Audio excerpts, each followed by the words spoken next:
Hola. I hope the traffic is not too distracting back there. Unfortunately, I have to choose between a bad internet connection and sitting outside where the highway can be heard. Um, Thank you guys for joining me. I don't know if some of you were over there with me watching the ayahuasca uh, preparation video. Um, Very silly, man. I had like reservations about making that because it's so easy. It's such a simple thing, but um, hopefully it was a cute enough video to warrant watching. Uh, okay, so first I want to talk a little bit about cryptocurrency, and not just cryptocurrency, but blockchain in general. Um, and not just because it's an investment opportunity. I'm always talking about synchronicity and symmetry theory and how I think those are such predominant parts of the awakening process for everyone. But they're also things that are very misunderstood. So we're going to have a look at a manifestation of this sort of symmetry um, in the blockchain technology, which actually isn't new. It's thousands of years old, and as Terence McKenna observed back in the '90s, or maybe he observed it in the '70s at first, and then he didn't actually start talking about it until the '90s. Either way, it's kind of that same concept of an archaic revival. Um, so, oh, and then Elisa Lam. I don't know if I'm saying her name. Uh, I want to use that story. I just saw a documentary about it. It happened in 2013, and the synchronicities were so predominant and so obvious and so um, just over the top obvious that even the cops noticed. So um, I actually wanted to, but it people interpreting those synchronicities actually led to some pretty serious um, negative impact for a number of people. Um, and so, first of all, the blockchain thing. Um, we have a problem on this planet right now with centralized power. Wealth has consolidated and consolidated and consolidated and consolidated, and now, of course, with the COVID pandemic and a lot of other circumstances that are kind of all they're sort of like market fundamentals exerting influence over our lives. Um, the necessity to decentralize power and to decentralize the money, which is um, power, basically, has become extremely evident and obvious. And so, cryptocurrency is one way that we can sort of take the power back. And it's something that I've really been looking at a lot over the last month or so, because the situation seems so um, insurmountable. There's so much opposition, or such a formidable um, adversary uh, in the form of the centralized powers. And so, um, interestingly, though, I want to not really lose track of the sort of metaphysical underpinnings of this. Well, I mean, it's my channel, it's my ethos, my thing, right? And to paraphrase a great magician of the Hermetic mystery schools, in the early stages of the development of a magician or an adept, they think, what does this development mean to my soul? And later, the adept, when he truly becomes an adept or a master of the temple, he's thinking, how do I use this? And so lately, maybe it's got something to do with turning 40, and it could also have something to do with the perception of the hurdles that we are confronted with. I'm down here in the Amazon where, this is like, for me, the cradle of life. This is the most important place on earth. And you'd think in 2020 or 2021, whenever the hell it is, we would no longer even be concerned with people selling, governments selling the rainforest to mining interests, and yet it's still happening. Um, and so, with everyone on the planet like locked in their homes, a friend of mine was coming to see me this month, and they were supposed to lift the travel restrictions in the country where he lives today, and instead they extended them.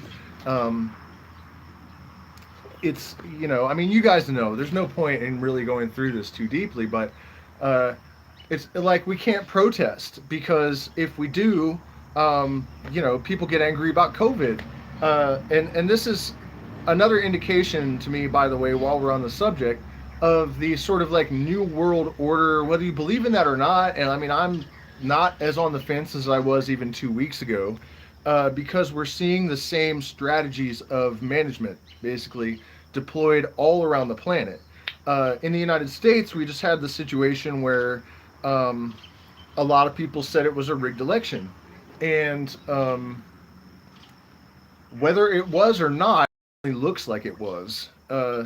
And, you have to, side you're on, I think it's fair to admit that in the 2016, the prior election, the left was all saying that Russia rigged it against the other side, and then when the right says that they rigged it in favor of the left all says it's impossible. These are the same people that were just claiming that it was done to them.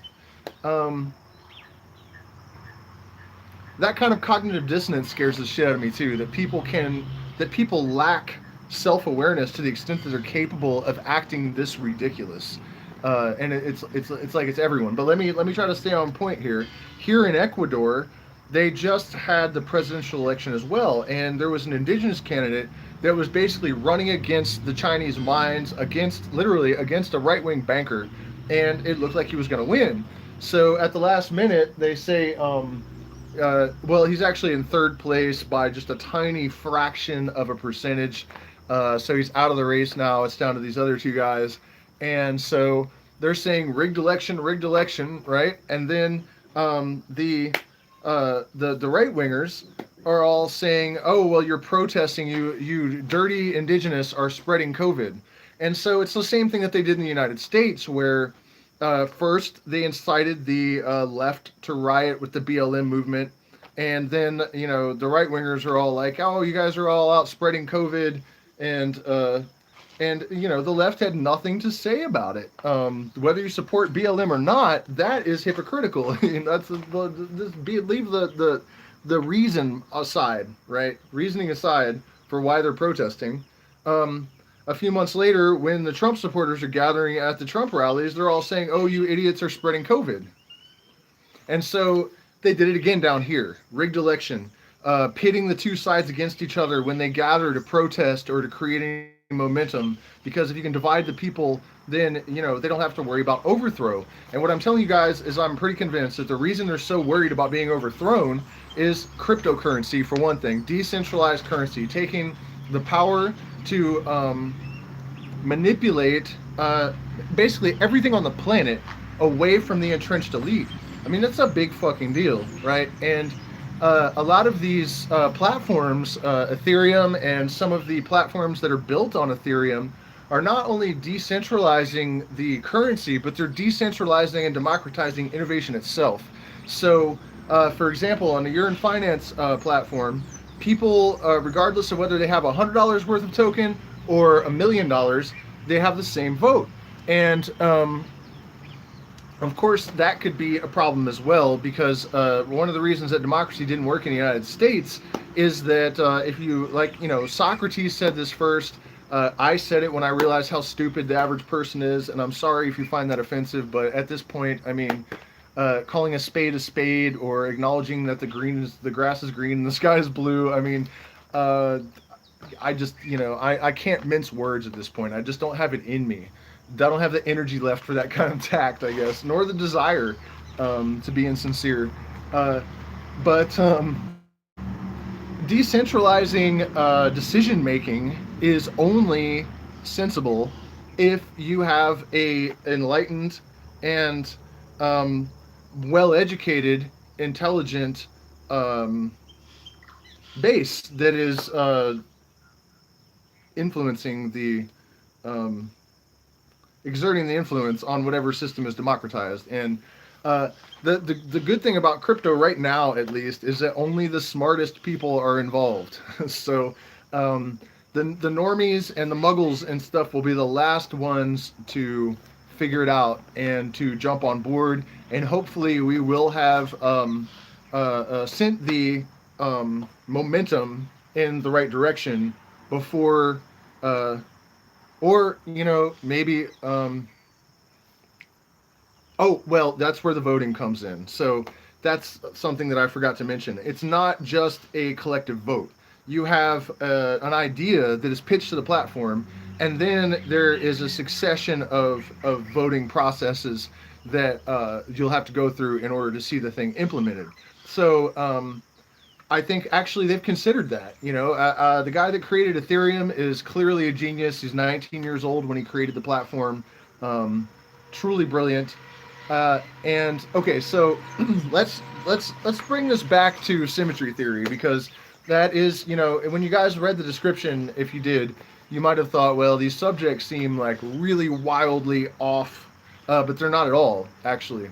And so what I'm going to do is I'm going to use crypto not only to demonstrate why it's such a powerful idea, but also to show you how to pragmatically use metaphysical concepts, how to actually employ these things to empower yourself and to empower the movement of conscious people, however you want to think about it. And then I'm going to use the Elisa Lam to illustrate what can happen if you misinterpret synchronicities. And this is how a lot of bad superstitions have evolved. This is how a lot of fear-based and negative perceptions and bullshit conspiracy theories. I'm not a person that dismisses something just because it's a conspiracy theory, but at the same time, most conspiracies are stupid, and the conspiracy theory movement in general is populated by a massive number of morons. It's absolutely true. But I also think that there has been a concerted effort to associate conspiracy theories with idiots by the conspirators. So complicated and convoluted subject, but here's what I'm saying about symmetry theory and crypto. So energy, the way that it manifests on this plane, it is all it's like it's there are patterns behind all of it. We see that in micro, we see it in macro. We have the seasons, we have days, we have you know a molecule and a solar system. These things are all based on cyclical patterns, and everything in time. Like people say, history repeats itself. And I said this in the last live stream, but it's worth reiterating that it's not just because of like psychological archetypes in people or tendencies that express in civilization and the processes of empire. It is because there is like a basic underlying operating code that has repetitive patterns in it. And so when civilization, when capitalism, when the format that our current culture and civilization is based upon first coagulated, we had blockchain technology as our currency. So just as Terence McKenna predicted with his archaic revival, and in perfect synchronicity with my own theory of symmetry, we're going full circle again. We're on the edge of some kind of animal over here that just keeps. I don't know what it's doing. It's like sounds like it's trying to break nuts or something. We are on the edge of the birth of a new aeon, if you want to talk about it in mystical terms, but yeah, I mean, morons, ignorant. I don't really see what, I mean, different labels, it means the same thing. I don't really know that one is softer than the other. and it's true. It's not that they're actually stupid. If you want me to be more polite, it's really indoctrination. But that's, a subject for another time. But what I'm saying about this is that when capitalism got its start, we had stones that um, the ledger was kept in people's minds instead of in computers, but it's still the same concept as the blockchain. And so, I mean, it's absolutely incredible, and it's also very revelatory that here we are at the precipice of a major um, transformational period. And to me, I think that, we have like two possibilities: destruction of the whole entire thing, or transformation into a definitely what would be considered like a new historical period. It's not like we're just turning a little corner here. This is this is a totally new order being birthed out of chaos, and we are returning to the same system of currency that we began with. But that's how the patterns don't repeat exactly, right? They have variation. It's just like when one day ends and another begins. Every day is really kind of the same thing, but all the details are kind of different. And so this is the same sort of thing with the advent of blockchain and the digital currencies. And it still builds upon historiosity, right? So um, we're all aware of the information age and the information economy, right? Um, but what has happened is that partly just because of the dictates of geometry, the pyramid being the most stable shape, just as power has consolidated and wealth has consolidated in this tiny little point on top of a pyramid, the same thing has happened with the internet and information. So all of the value that is entered at the protocol level, which is human beings inputting data into the internet, has sort of gotten sucked up into the eyeball on the top of the pyramid, which is Google, Twitter, Amazon. This little point of extracted information, basically. And if you're familiar with Maxwell's demon and some experiments that were done recently in regards to this, we have been able to confirm that pure energy comes from information. And so, in information becoming the fundamental value producing constituent part of our economic existence, we're coming very, very close to saying that pure energy is value. And in Maxwell's demon, in this theory, that was the idea that information can actually produce pure energy. And that is why I think Ethereum is better than Bitcoin. And we'll get to that in a minute. But just make sure I'm not missing anything here so far. Okay, yeah. And here's you guys.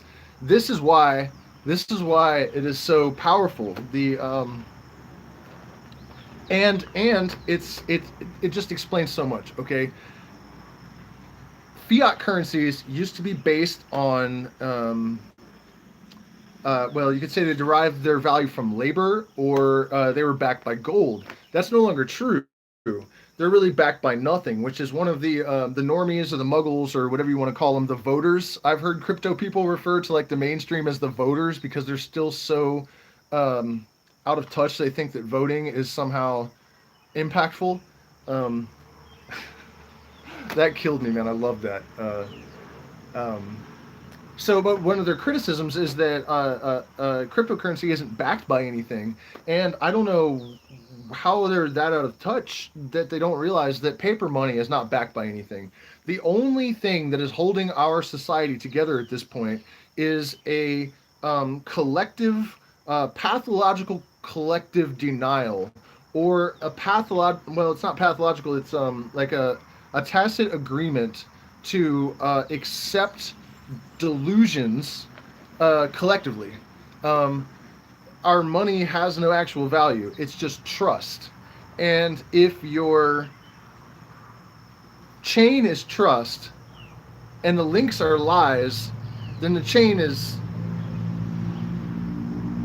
shit. And so basically your chain is going to break, and that is what's happening right now. And that is why, look, I don't care what anyone tells you. Wear a mask. I'm not trying to tell anyone to endanger anyone, but COVID is definitely hyped. They have definitely, it is not justified to drive suicides. Like they're telling us that they're doing all these precautions to save lives, but we're losing more lives to suicide and it's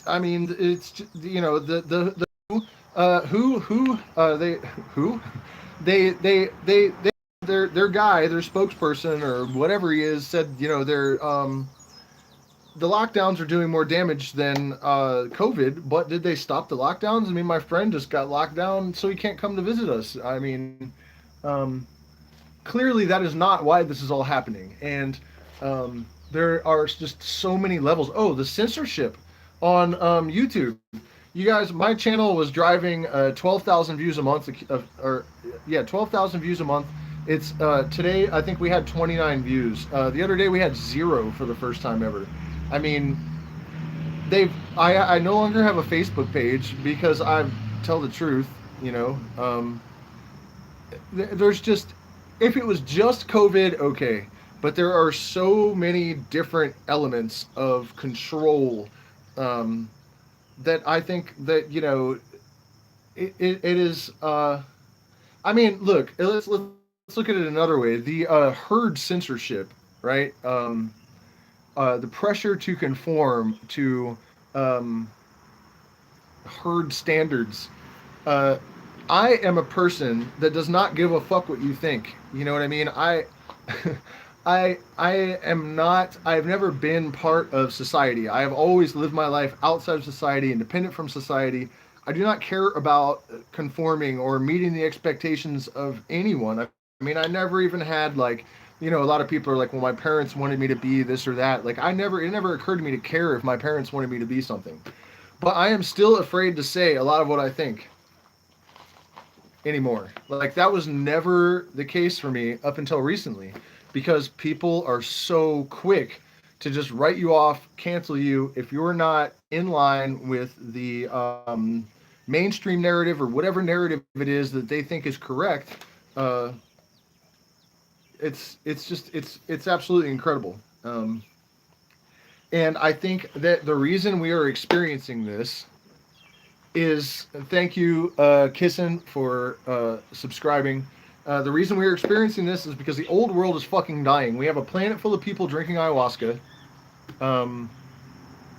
taking psychedelics all over the place. I mean, and it's not just that. The Kabbalion is an extremely powerful book. Hermeticism, interest in yoga, interest in meditation, people educating themselves, and now they're losing the ability to control who has money because of crypto. And I don't want to spend the entire time talking about this. I'm only going to give it a few more minutes, but it's not just the finances. They are decentralizing how information is distributed, and I think that scares them just as much as losing control of the currency. And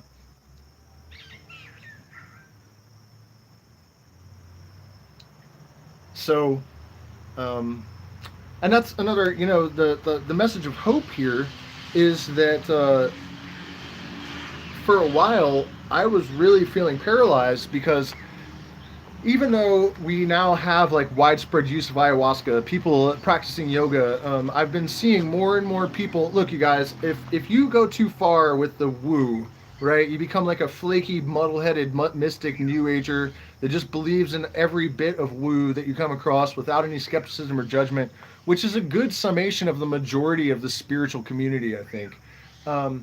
It's not, you might as well just be an abject materialist, right? That is no help. But what I'm seeing is that there is an increasing number of people that are able to balance skepticism and open-mindedness in a meaningful way that will allow us to actually employ the metaphysical lessons and to actually become very powerful light bearers in the process of liberating mankind from the lying specter of the ages. The old religions are dying because they have to. Um, and the old economic system is on its way out. But you guys have to take responsibility, and even if you don't have a lot of money, you have got to start investing in decentralized currencies, because that is really the springboard that we have to liberate ourselves and to move forward. There are a couple of really good documentaries on Curiosity Stream. It's only $2 a month, and no, they didn't pay me to promote it. Um, about how blockchain works, uh, and um, and there is another one that's about this French guy whose exchange was hacked, and but before they get into that story, there's an economist with a big bow tie. He's really flamboyant, ridiculous, but he's a very well known and respected economist, and he's talking about how, like, this is it. This is how we take the power away from these old school, oppressive, elite, evil. You know, the George Bush seniors and Joe Bidens and Kamala Harrises of the world, and redistribute the wealth and the power democratically. And the the problem of people that are not adequately equipped to make democratic decisions is actually very well dealt with in the Ethereum platform.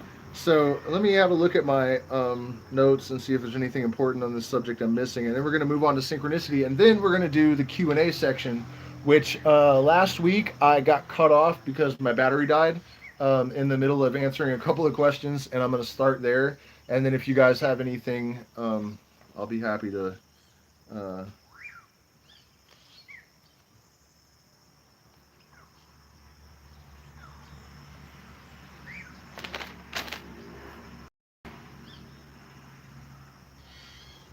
I mean, I think that pretty much covers it, man. We have to decentralize the power, and we know how. Um, oh no, there is a couple of other things. I'm always talking about, uh, another method of decentralization, or of having a voice, right? Like casting a vote in a ballot box. Um, Again, I'm not saying that the election in the United States was rigged. I don't really care one way or the other. But I do think that the idea that it's somehow uncompromisable, or that it's ludicrous to suggest that it could be rigged, I mean, that is just super dumb. In fact, in 2016, I think that might have been the first time Trump was running against Hillary Clinton or something. Uh, the CEO of two of the companies that were making the voting machines publicly stated that they were extremely easy to compromise. So, like, why would you have faith in democracy when the guys that make the machines are saying that they're really easy to compromise? An 11-year-old girl hacked into one and changed the results in under 3 minutes. I mean, it's just okay. And that's another thing about blockchain technology. Okay, and this is also maybe a negative, I guess, because it is, in a sense, definitely moving one step closer to absolute control over every living soul. Um, because you can use, for example, okay, say you have an organic apple. Uh, there are so many stages along the journey from the farm to the consumer where it could be intentionally mislabeled. It could be, um, there's also room for error. With blockchain technology, you can source an apple in 2.2 seconds back to the farm that it, came from, no matter what its path and how many hands it. So just run this through your head for a second. Blockchain technology has been around since 2009 or something.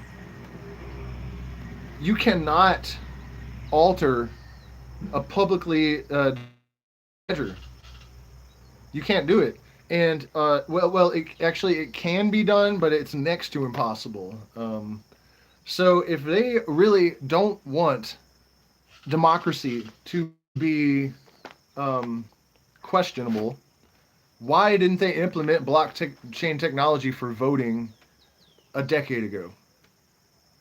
That is a good goddamn question that I would really like to see an answer for, and I'm willing to bet that there isn't there isn't a good one. Um, okay, so let's talk about Elisa Lam. Sorry, I forgot to mention the companies. MindMed is a very well-known psilocybin medication company that has gone public. Last year in 2020, the stock went 10,000, 11,000%,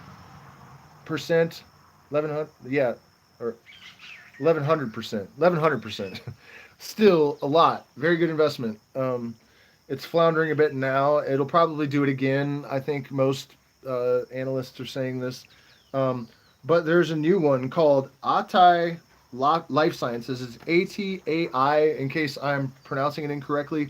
It is backed by Jeff Thiel or Thiel. I'm not sure how to say his name. He was one of the original partners in Facebook.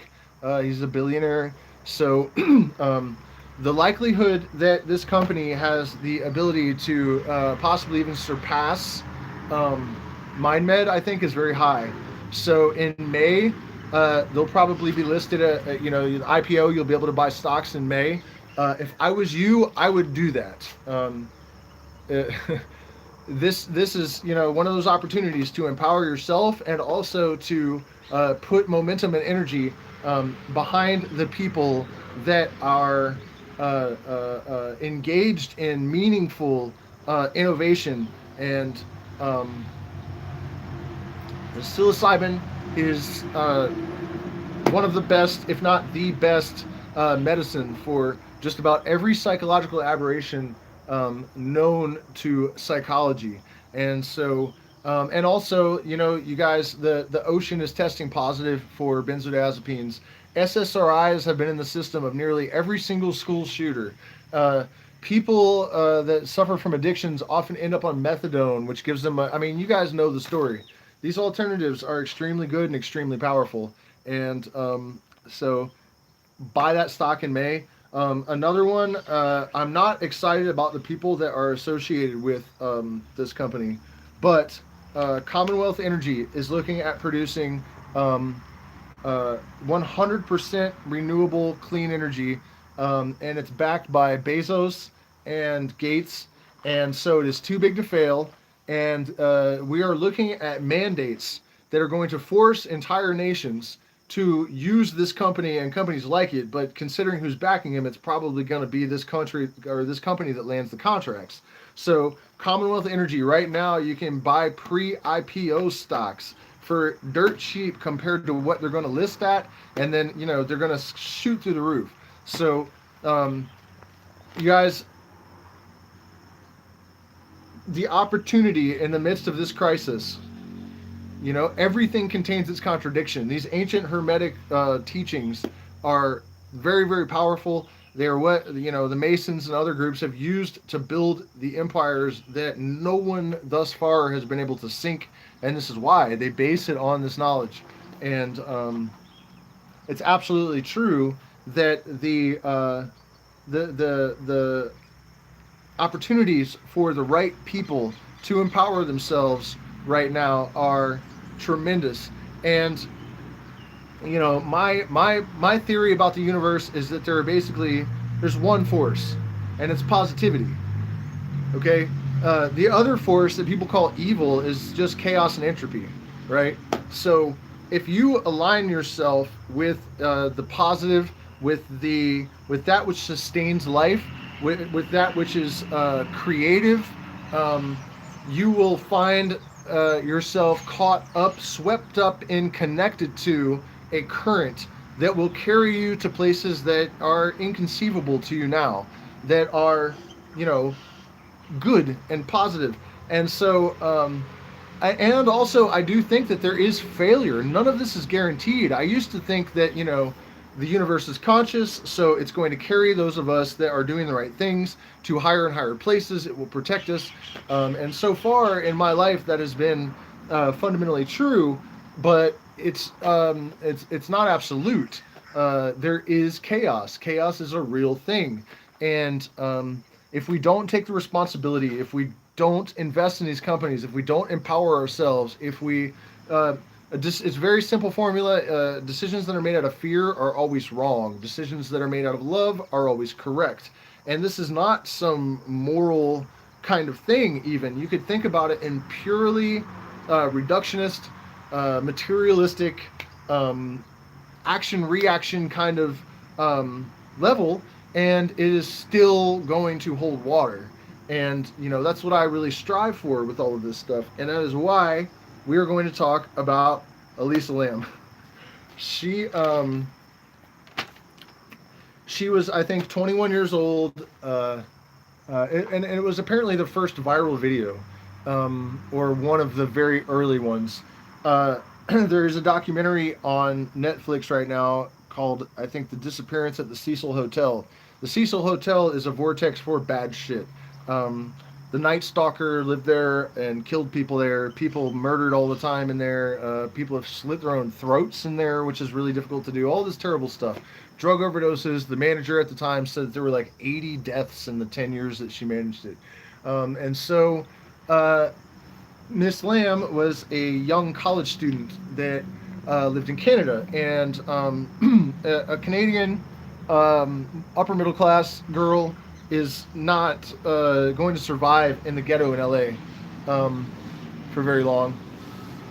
And so there were all these crazy circumstances, and the video that went viral was of her in the elevator after she disappeared. No one knew what happened to her. She was gone all of a sudden. She's pressing all these buttons, and this no one has explained to this day. It's the only part of the story that is still like spooky and weird with no explanation. But she's pushing all the buttons, and the elevator door doesn't close.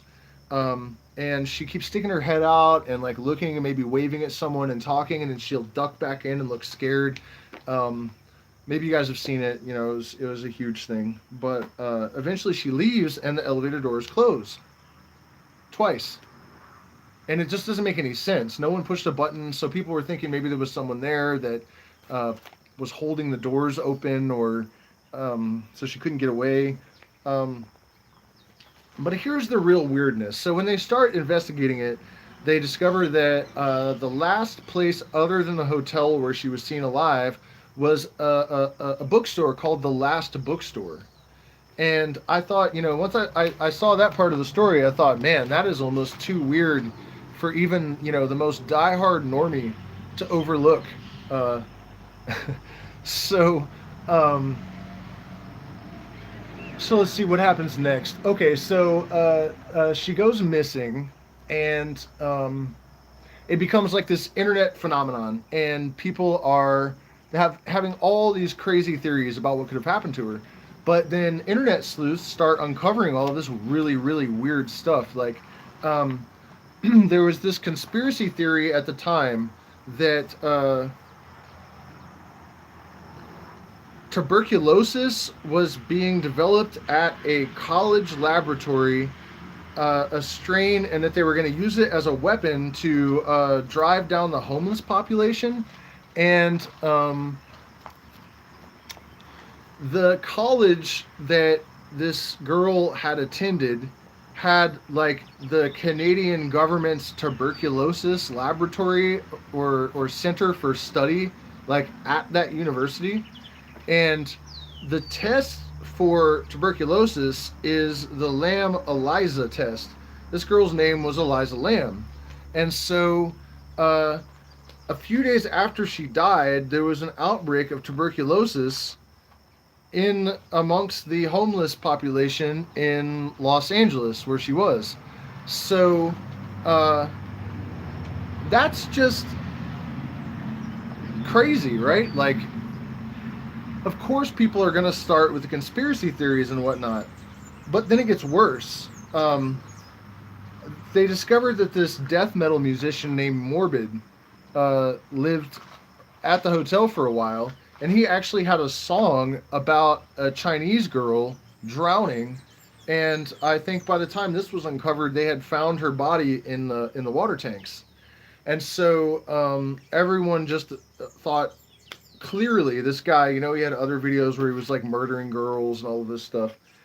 And then I think the other really, really insane element of this. Oh, and then there was a movie I can't remember the name of it, that had the exact plot. The girl was also Chinese and wearing a red jacket in the movie, and she ends up on the top of this hotel and drowns in the water tank. And oh, and then the last one is that for some reason that no one understands to this day, on the last bookstore's webpage, there's a number that turns out to be the zip code, and it's the zip code. It's supposed to be the zip code of the bookstore. It's like a typo or something, and somebody checked it, and it is the zip code where this girl is buried in Canada.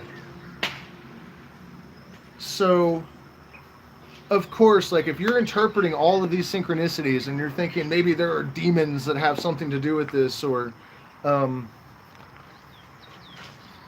it turns out that she was bipolar. Like there's like a like class 1, where you can become delusional and paranoid, and she had just had an episode and walked up to the top of the hotel, and she had drowned in the water tank. And the point of all this is that all of those synchronicities are actually synchronicities. I mean, even the cops noticed it. And in the documentary, one of the investigating officers actually says, well, you know, we noticed all of these synchronicities, and, you know, it's incredible and blah, blah, blah. But here's why I mention all that. When I'm talking about synchronicities and symmetry theory, you know, earlier I said I can't believe how slow I can be sometimes. 1111, right? This is 2 11s, and it's 4 1s. It's symmetrical as hell.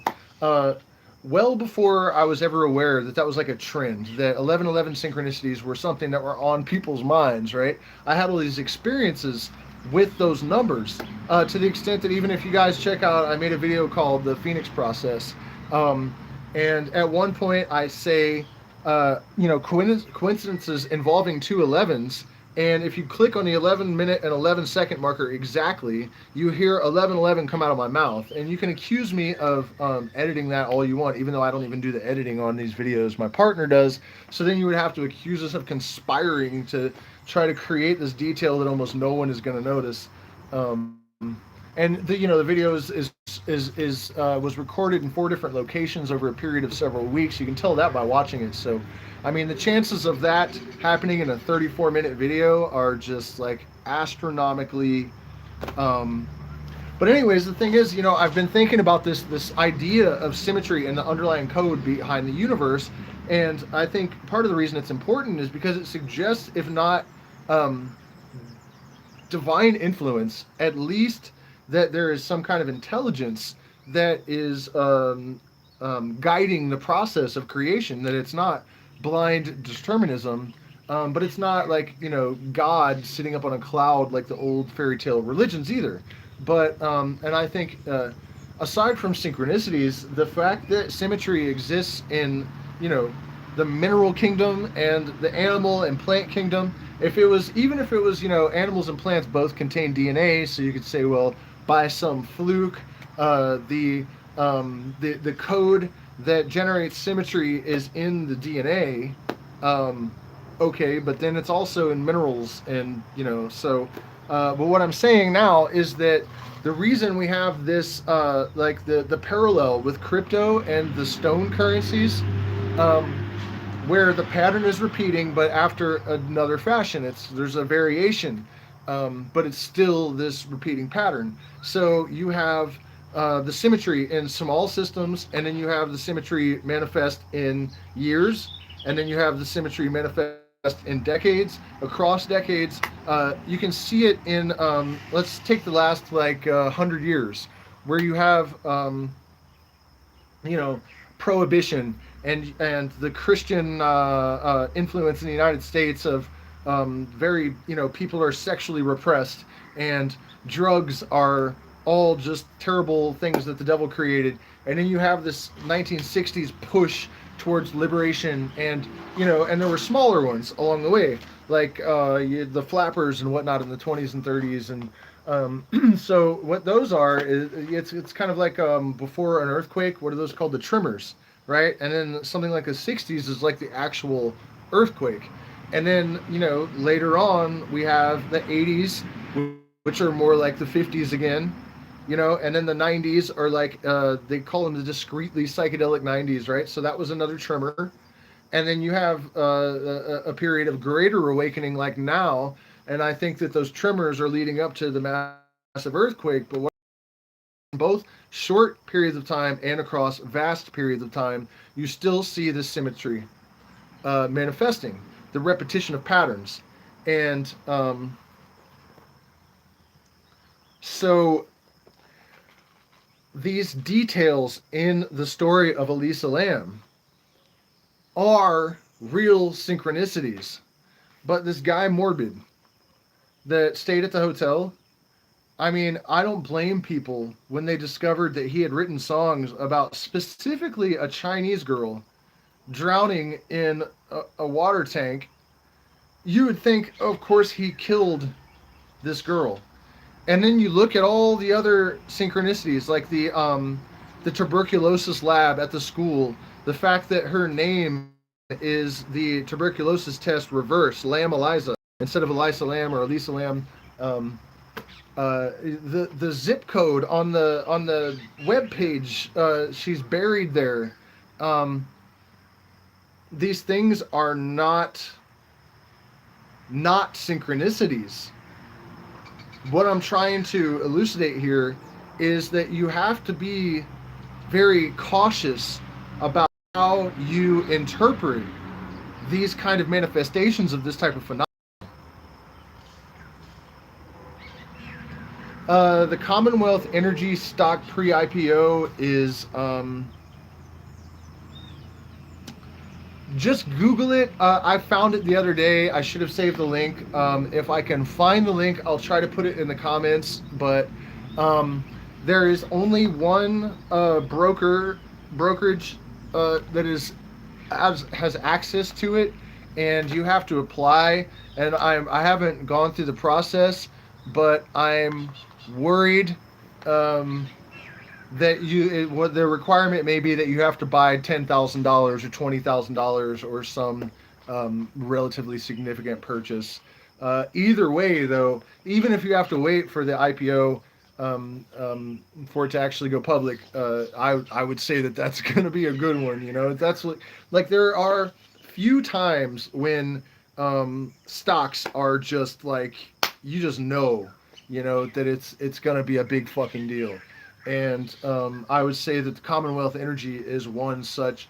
I mean, and you guys, one of the simplest ways to make investments and I hate this because I'm being kind of a hypocrite here because I'm talking about the importance of decentralizing power, but I'm also saying that when you look at who's backing a company, that's gonna have a lot to do with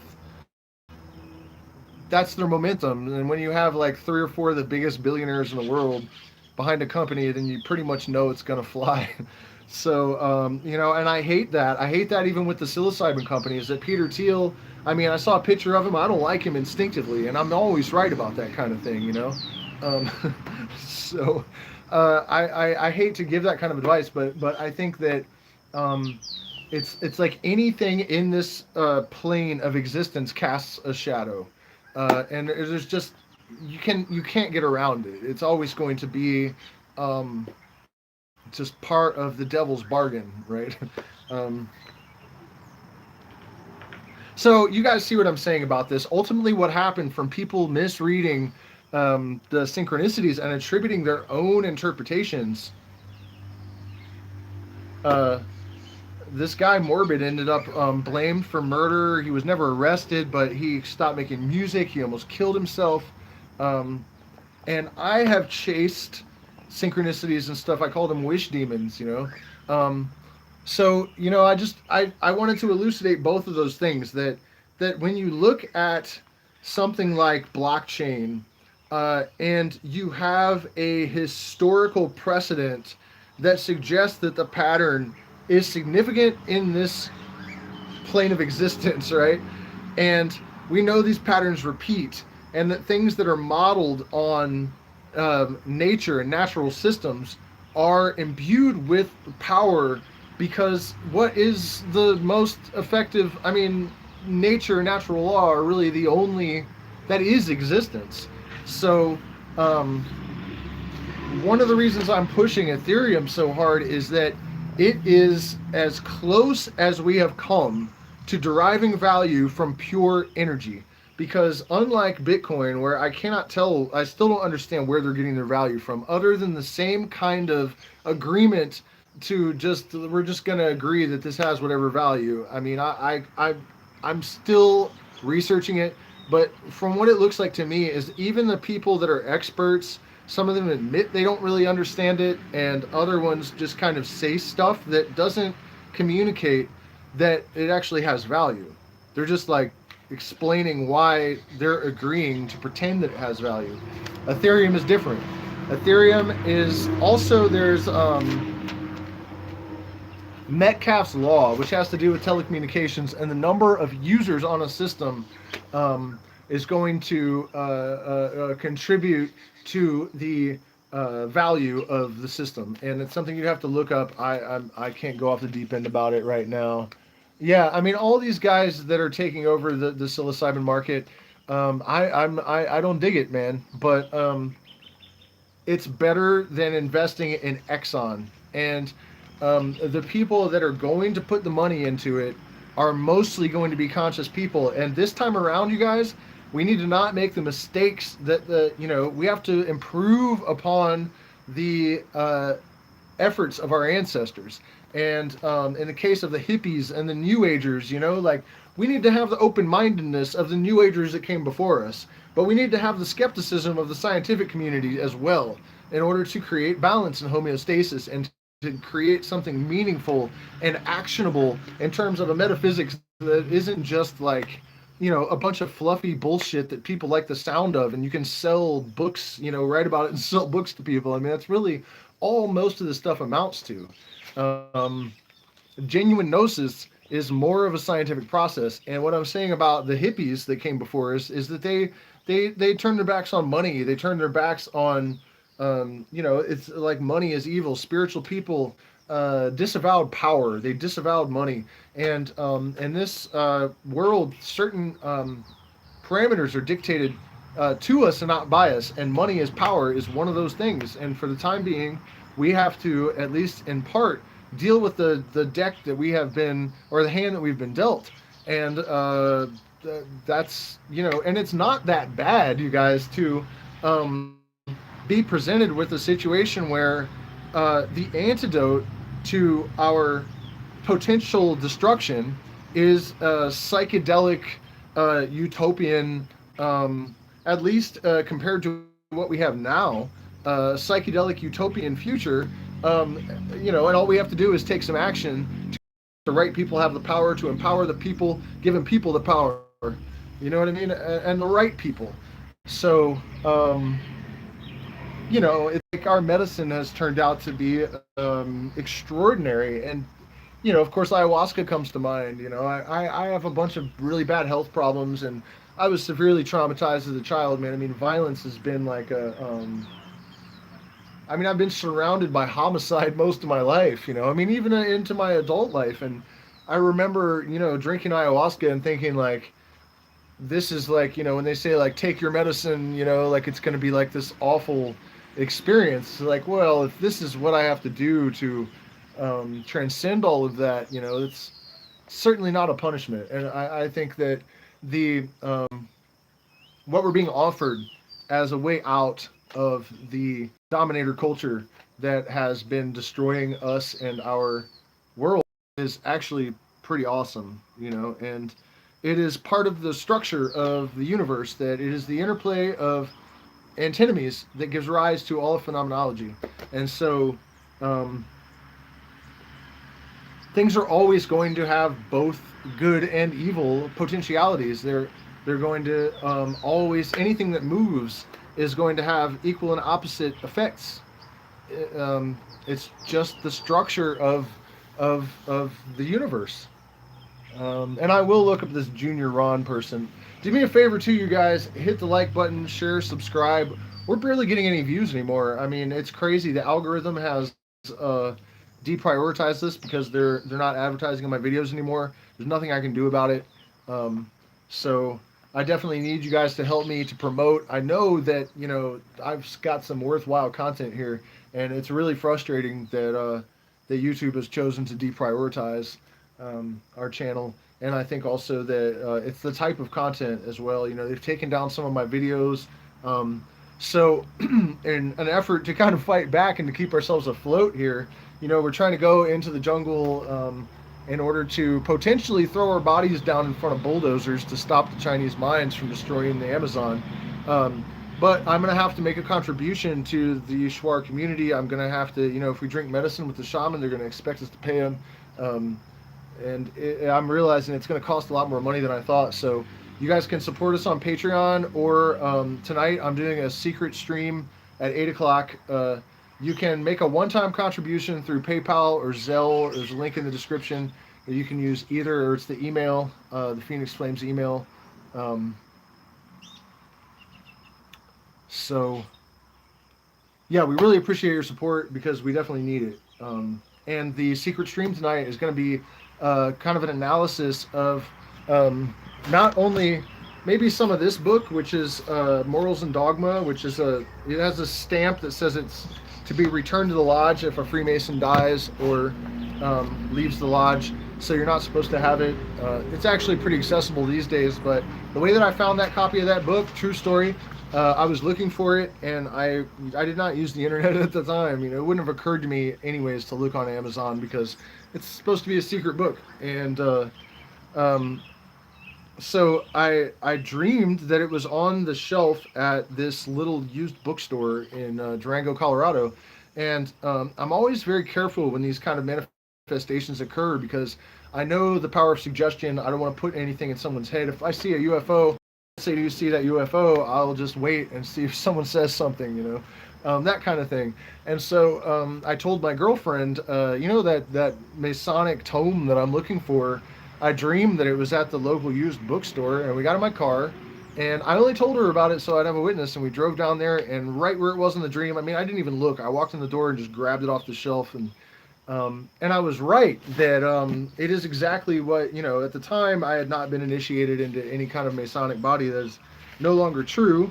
But all you have to do is read the first page, and it's obvious that they are looking at civilizations, not civilizations, but populations in the same way that a magician would think about energy, and how their knowledge of geometry is. Well, here, I'll just read the first couple of paragraphs to show you guys what I mean. And this is the first degree in Freemasonry is the apprentice. So force, unregulated or ill-regulated, is not only wasted in the void, like that of gunpowder burned in the open air, and steam unconfined by science. Striking in the dark, its blows meeting only the air, they recoil and bruise themselves. It is destruction and ruin. It is the volcano, the earthquake, the cyclone, not growth and progress. It is Polyphemus, blinded, striking at random and falling headlong among the sharp rocks by the impetus of his own blows. Now here's where they start talking about managing the people as if they're energy. The blind force of the people is a force that must be economized and also managed as the blind force of steam, lifting the ponderous iron arms and turning the large wheels. It is made to bore and rifle the cannon and to weave the most delicate lace. It must be regulated by intellect. Intellect is to the people and the people's force what the slender needle of the compass is to the ship. Its soul, always counseling the huge mass of iron and wood, and always pointing to the north.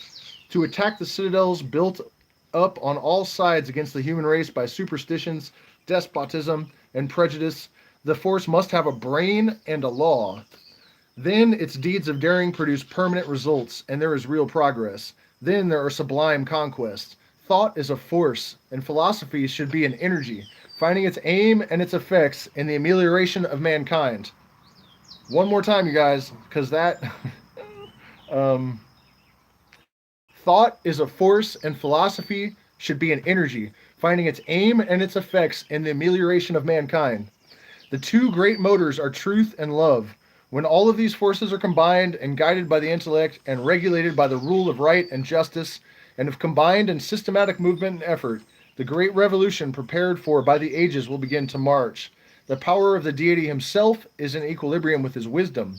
Hence, the only results are harmony.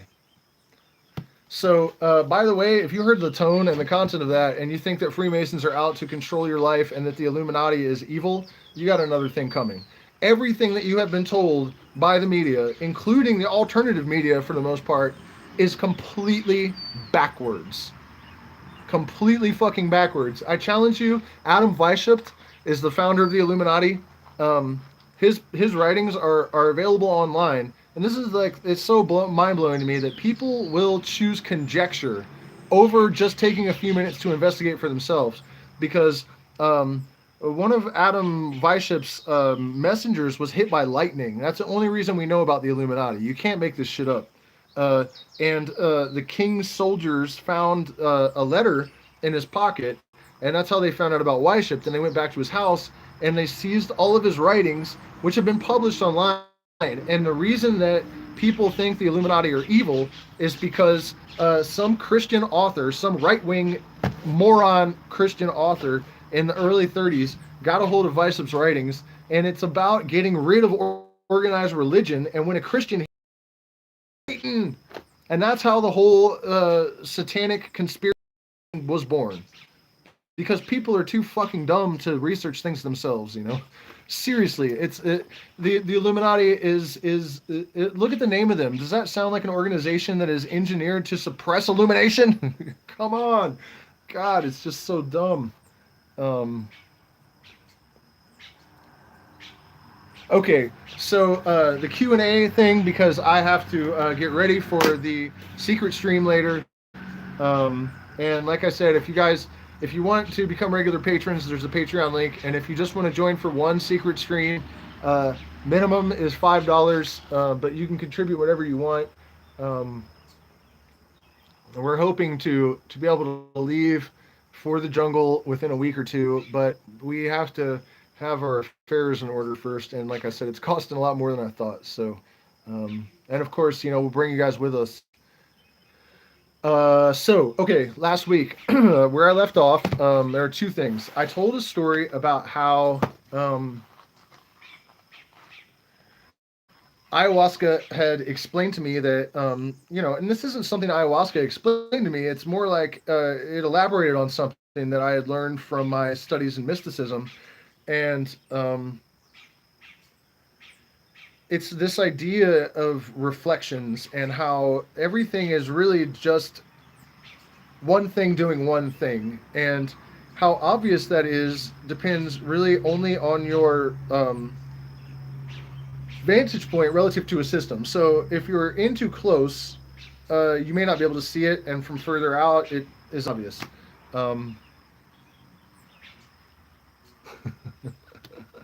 Well, thank you, Fernando, man. And I know you said you want to come down here and learn, and come on down, man. You know, I'm not going to be here forever, though. We decided that, I mean, I would be doing a lot better, I think, if I was still able to pursue my music career in the United States, definitely for my own mental health.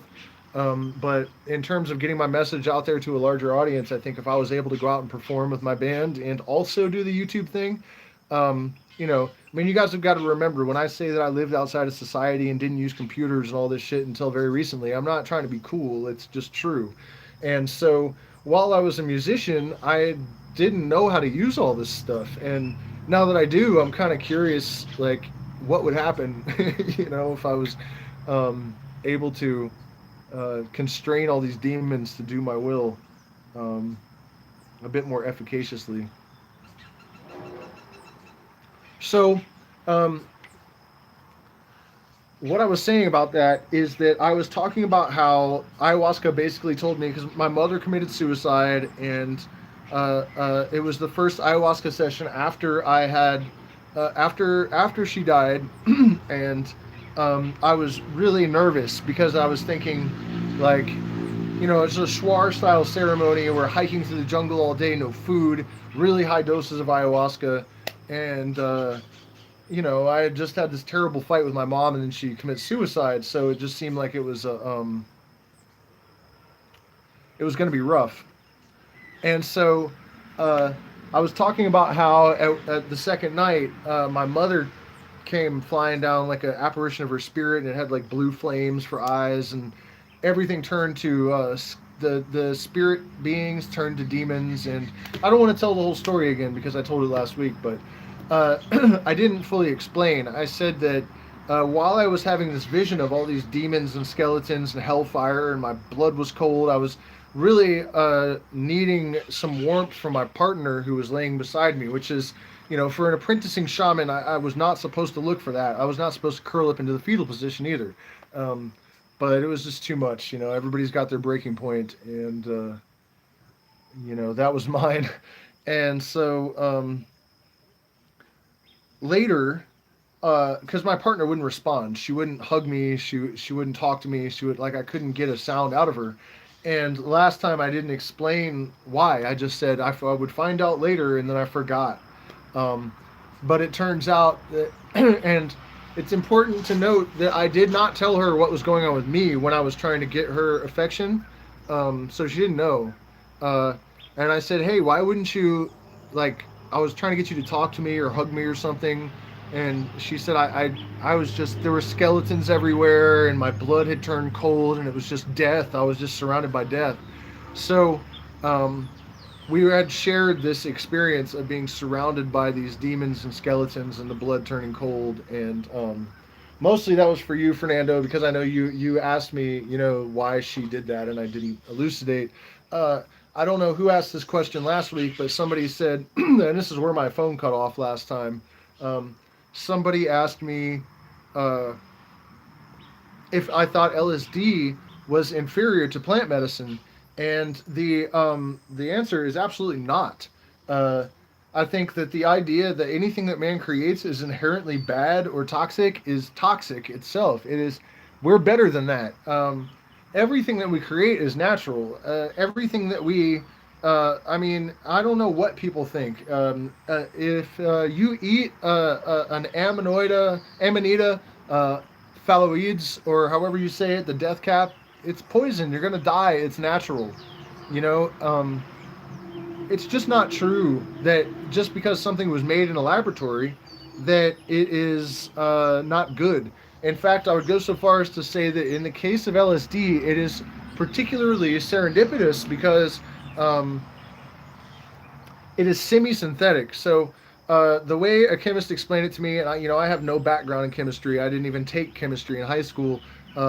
But it's like the chemical skeleton is partly complete in the ergot fungus. And so the chemist just fills in parts of it that are sort of blank. And the way that I see it is that it's one of the few times that man has actually collaborated with nature to make something better. Because if you eat ergot fungus without extracting the ergot alkaloids, your limbs will rot off. You will go insane, and you will have like gangrene type wounds, and your fingers and arms and legs will rot off, and you will die a terrible death. So if you eat the ergot the way that nature presents it to us, you're in some deep shit. LSD is also more efficacious at catalyzing new neurogenesis. Or new neurogenesis is redundant, you know what I mean? Neurogenesis, catalyzing neurogenesis, it does it more than DMT, more than psilocybin, more than ibogaine, more than any of the naturals, more than mescaline, more so than any of the other natural psychedelics. It also enhances neuroplasticity more than any of the natural psychedelics. So if you are looking to rewrite an addiction in a couple of hours, LSD is going to blow ayahuasca and psilocybin and mescaline and all of these other tools out of the water. So I think that it is actually a beautiful example of how it is possible,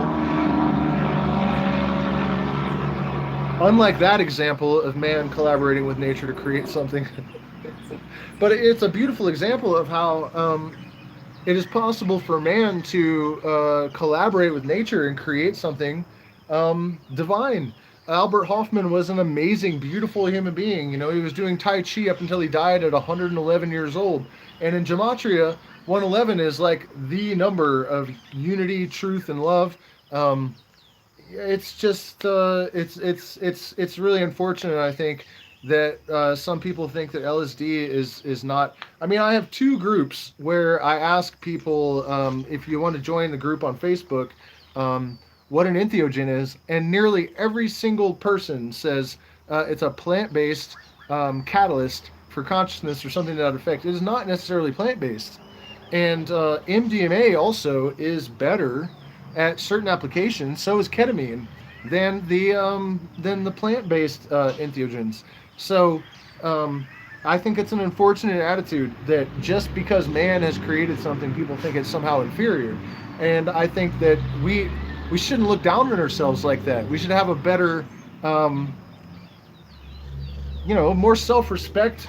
And I know that our shadow self collectively has done a lot to tarnish that perception. But I think that the something like LSD should show us that we do have the capacity to use technology to collaborate with nature to innovate in ways that are absolutely divine and healing and tremendously powerful and good. So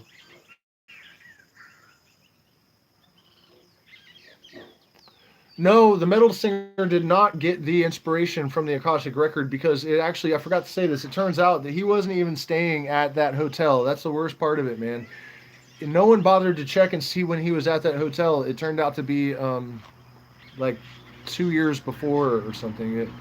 Although I don't know that the Akashic Record, that information in the Akashic Record is really dependent upon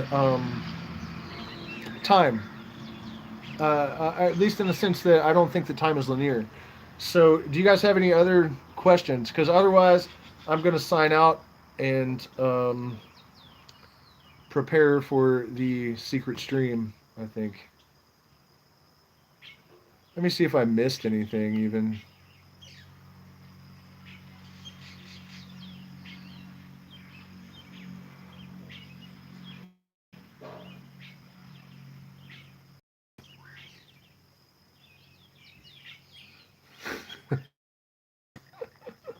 That's pretty funny. I am trying to sell the antidote at the poison shop.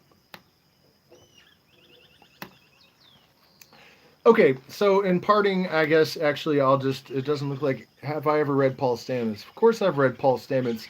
In fact, in the description to my last live stream, there's a link of O'Teal, the bass player from Dead and Company, is interviewing Bob Weir from the Grateful Dead and Paul Stamets together. I couldn't believe it. I was like, man, how you got those two guys at the same time for this thing, man?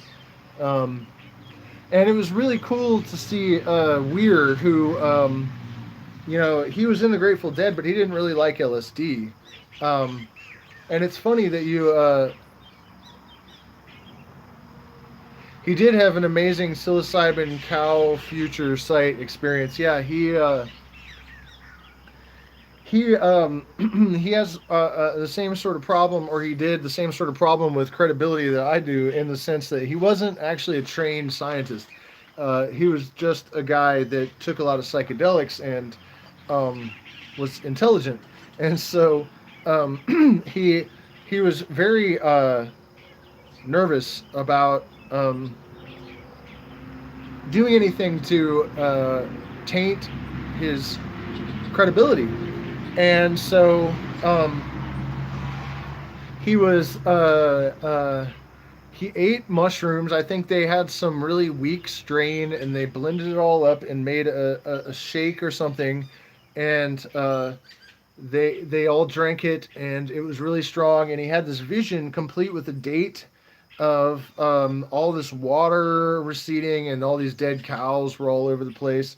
And so on that day, all these years later, I think he said he'd forgotten that, yeah, Commonwealth Fusion is the one. And the other, I don't know if I mentioned, Yearn.finance is the the Ethereum-based token that I think we should all be keeping an eye on. And it's not just because of the profitability. Their ethos, their the way that they operate as a company is it's like a real world manifestation of the universal mind. Basically, I don't even want to call it democratic because I think it transcends even that. Um, but anyways, he had this vision of the dead cows, and then um, he had all of his research papers at a cabin, and um, he went to get his, and then he drove back down the road, and the vision that he had of all of the dead cows and the flood and everything was there in front of his face, and it was the day that he had written down on the piece of paper. And you probably saw that on Rogan, so did I. And said he has another one, and he didn't tell that story. I'm curious what the other story is, but he said that he didn't ever tell that story out of fear of being ostracized by the scientific community. And when I heard that, I wondered, you know, for a great majority of people these days, um, the scientists are the ones that determine the parameters of possibility. What it is that we can believe and what it is that we don't believe. And of course, that doesn't necessarily apply to someone like me, but for a lot of people, those are the guys. And so we have someone like Paul Stamets telling us, well, yeah, like for years I denied ever having what you might call a preternatural or precognitive type experience because he was afraid for his credibility. And this is a guy that exists already outside of the mainstream goblin psychedelics. So I think it's reasonable to extend that information and assume that there are a lot of scientists that have had these type of experiences that lie about them because they don't want to damage their own credibility. Uh, and so that was, more powerful than his story because, I've had all kinds of crazy precognition experiences myself. It's not something I can do intentionally, but speaking of floods, I had one of a flood. It was so strong. I was living in Colorado at the time. I got my fishing poles and my tents in case we had to go stay up in the mountains for a while. And this voice in my head was like, there's going to be a flood and a lot of people are going to die. And I was like, yikes. So I got all this stuff and my girlfriend, and we drove way up into the peaks of the mountains. And it rained, but didn't, and I was thinking, this is stupid. Even down where I lived, it was the foothills. What is going to flood? Like, and I was thinking the whole time, this doesn't really make sense entirely. And then the next day when I woke up, I went to the gas station and I walked by the newspaper, and the front of the newspaper front page said, flood in Pakistan kills thousands. And I remember thinking that when I saw the flood, that it looked like it was like desert. And I lived in the desert Southwest, but I don't mean like, desert-y, like sagebrush and, it's like pseudo desert in Colorado where I live. This was like desert, like Pakistan, you know. Um, but what that's what really got me when I heard him tell that story was that there are probably a lot of people like that are defining consensus reality for a tremendous number of people that are not telling the truth because they're afraid to. I mean, look, like I was saying earlier, if herd conformity exerts such an influence, even people like me are hesitant to say what they really think. I mean, yikes, And by the way, you guys, I see a few more people dialing in, and I have maybe 10 more minutes because I have to walk to town and harvest some coca and get ready for my next live stream, the secret stream. So if you guys have any questions, you go ahead and put them in the chat. And also, I hate to keep plugging this, but we're really kind of trying to fundraise at the moment so that we can go into the Shuar and help them defend their lands against the Chinese mines. And it's going to take some money, so you can contribute through PayPal. In the description, there's an email, or you can join Patreon, and you can join us for the secret stream at 8 o'clock by making a contribution. So anything else? Any more questions? Oh, that's it. I do have one more thing for you guys. Speaking of decentralized models that have succeeded, and this is really important because we do need to look at, um, you know, uh, uh, uh, we have to be careful to be too enthusiastic about things that we really want to see happen. That's another form of wish demon. You know, it's like when you make the wrong interpretations in regards to synchronicities. Um, the too much enthusiasm when it's not tempered by wisdom is man, youch.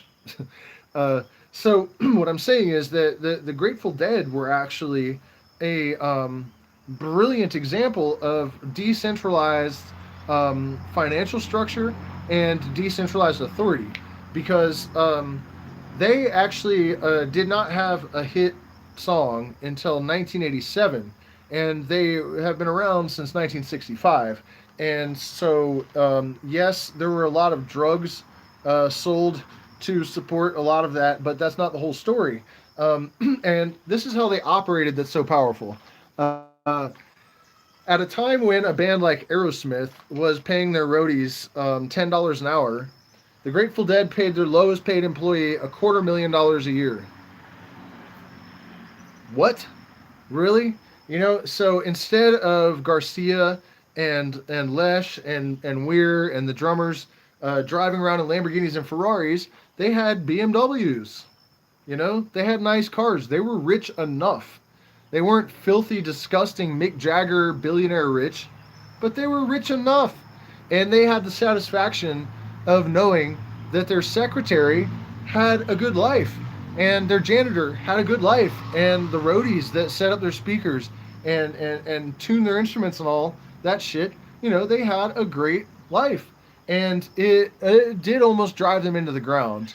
But that was also because they were more committed to their art than they were to the money. So Garcia was putting all their money back into a sound system. You guys might know about the Wall of Sound. That was such a powerful sound system that they actually browned out the cities they were playing in 4 times, right? Like, how gangster is your band when you plug your shit in and the lights go out in the city? Like, that seriously happened. That seriously fucking happened. They had, I think the bass cabinets were like 8 stories tall or 2 stories tall or some insane shit like that. Um, but the point is that aside from just paying everyone with the decentralized finance idea, uh, they decentralized authority to an extent because it is true that Garcia was kind of like the president and he could overrule kind of like the rest of the organization in its entirety. Like, they could all be in agreement and Garcia could overturn all that. So he had like veto power, I guess, but it was tacit. He wasn't supposed to. It's just that he was fucking Garcia. You know, he was a fully realized being with access to, you know, the entirety of the Akashic records or whatever. Nobody was gonna fucking argue with him. But the point is that anyone that worked for them was allowed to come to board meetings if they wanted to, and nobody was mandated to have to. Right? Like, what is that? You know. And so the janitor actually vetoed the signing of a contract with Warner Brothers, and they had to respect it because that's how they worked. And while it's true that this approach of absolute decentralized authority and this sort of egalitarian distribution of finances did slow their progress, ultimately, they became the biggest selling touring act in the history of touring acts without a single radio hit until 1987. And so, at a time when no one had heard the Grateful Dead on the radio, 100,000 people were showing up to see one band in the 1970s. I mean, you know, in '69, it was a big deal that Woodstock had 250,000 people. And this is one of those bands, you know, drawing 100,000 people. But, you know, the powerful thing is that this decentralized model that the Grateful Dead were so eventually successful with, where no one, it was totally anarchic too. No one could tell anyone what to do. You didn't ever tell anyone else that they couldn't do a drug or they couldn't whatever. You didn't do that. You didn't tell other people what to do. It's not you. Your will is sovereign. God does not really actually tell people what to do. You know what I mean? Like that's not okay. You don't ever do that under any circumstances. And so they had like these rules that they followed that were like not rules. I mean, that was kind of the, I mean, they were rules, but they were kind of like the negation of rules also simultaneously. Another one is that you don't ever blow smoke. Um, and I was actually talking to Phil Lesh, the bass player from the Grateful Dead once, and he complimented, man, thank God for ayahuasca, because I was just so damn. And it's not just ayahuasca, but you know what I mean. Man, and that reminded me of one other thing that I thought was valuable for us to maybe discuss. Oh, um,